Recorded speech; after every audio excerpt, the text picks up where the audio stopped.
Hello everyone. మనం last time వీడియోలో బరువు తగ్గాలి అని అనుకున్నప్పుడు కామన్‌గా మనం చేసే మిస్టేక్స్ ఏంటి? అండ్ సస్టైనబుల్‌గా వెయిట్ లాస్ అవ్వాలి అనంటే మనం ఏం జాగ్రత్తలు తీసుకోవాలి? అనేది మాట్లాడుకున్నాం కదా! అండ్ ఈరోజు ఎవరైతే బరువు తగ్గుదాం అనుకున్నారో, వెయిట్ లాస్ ప్రోగ్రామ్ స్టార్ట్ చేశారు, ఫ్యాట్ లాస్ జర్నీలో ఉన్నారు, మేజర్‌గా ఒక విషయం గుర్తుపెట్టుకోండి. మన బాడీ వెయిట్ లాస్ అవుతూ ఉన్నప్పుడు చాలా పారామీటర్స్ ఇన్‌ఫ్లూయెన్స్ చేస్తాయి మన బాడీని.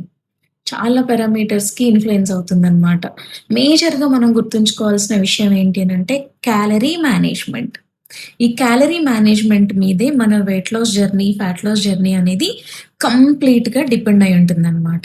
ఒక లెక్కుండాలి. రోజు మొత్తం మీద మనకి అకౌంటబిలిటీ ఉండాలి. Calories in and calories out.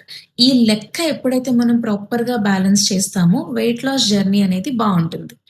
Calorie management అనేది చాలా వైటల్ రోల్ ప్లే చేస్తుంది మన వెయిట్ లాస్ ప్రాసెస్‌లో అండ్ మనం హెల్తీగా ఉండడానికి కూడా. అండ్ ఈ క్యాలరీ మేనేజ్‌మెంట్ ఎలా చేసుకోవాలి? అకౌంటబిలిటీ ఎలాగా? లెక్క పెట్టుకోవడం ఎలాగానంటే మీరేదైతే బ్రేక్‌ఫాస్ట్ తీసుకుంటున్నారో మీ బ్రేక్‌ఫాస్ట్‌లో ఎన్ని క్యాలరీస్ ఒస్తున్నాయి? ఎంత క్యాలరీస్‌లో మీ బ్రేక్‌ఫాస్ట్ ఉంది? మీ లంచ్‌లో ఎన్ని క్యాలరీస్ ఒస్తున్నాయి? మీ డిన్నర్ నుంచి ఎన్ని క్యాలరీస్ ఒస్తున్నాయి?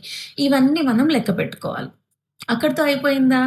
ఈ మేజర్ మీల్స్ కాకుండా డే మొత్తం మీద మనం నెగ్లెక్ట్ చేసేదేంటో తెలుసా? కొబ్బరి నీళ్ళు తాగామనుకోండి, బై మిస్టేక్‌లో ఎక్కడికన్నా ఎళ్ళాం, ఎవరైనా మన ఇంటికొచ్చారు, చిన్న కూల్ డ్రింక్ తాగాము. Liquid calories. ఈ లిక్విడ్ క్యాలరీస్‌ని కౌంట్ చేయడం మర్చిపోతారు. దీనిలోనే ఎక్కువ షుగర్స్ ఉంటాయి, ఎక్కువ క్యాలరీస్ ఉంటాయన్నమాట. ఇవన్నీ డే మొత్తం మీద మీరు తిన్న, తాగిన ప్రతి ఆహారంలోని క్యాలరీస్‌ని మీరు కౌంట్ చేసుకోవాలి. అది క్యాలరీ ఇన్ అన్నమాట. క్యాలరీ ఇన్ తెలుసుకుందాం. మనం తినే అండ్ తాగే ప్రతి పదార్థంలో నుంచి క్యాలరీస్ అనేవి బాడీకొస్తాయి. అసలు మన బాడీ అనే మెషిన్ పని చేయాలి అనంటే క్యాలరీస్ కావాలి. ఎనర్జీ మన బాడీకి కావాలనమాట. క్యాలరీ ఔట్ ఏంటి అనంటే మీరు కొద్దిగా వర్కౌట్ చేసినా కానివ్వండి, రోజువారీ మీరు చేసుకునే పనులు, మీ బాడీలో మీ బాడీ సిస్టమ్‌లో జరిగే ప్రతి పనికి బాడీలో నుంచి ఎనర్జీని యుటిలైజ్ చేసుకుంటుంది. అక్కడ కొన్ని క్యాలరీస్‌ని మన బాడీ ఖర్చు పెడుతుందనమాట. క్యాలరీ ఇన్ బానే ఉంది. క్యాలరీ ఔట్ బానే ఉంది. ఈ లెక్క ఎలా వేయాలో తెలుసుకున్నాము. కానీ రోజుకి మన బాడీకి ఎన్ని క్యాలరీలు కావాలి?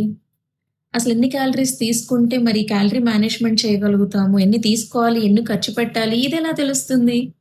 సో, బీఎంఆర్ అని ఉంటుందనమాట. Body metabolic rate. ఇది చాలా పెద్ద సబ్జెక్ట్. ఇది person to person age, gender, height, weight వీటన్నిట్లి మీద డిపెండ్ అయి ఉంటుంది. నెక్స్ట్ వీడియోలో మాట్లాడుకుందాం.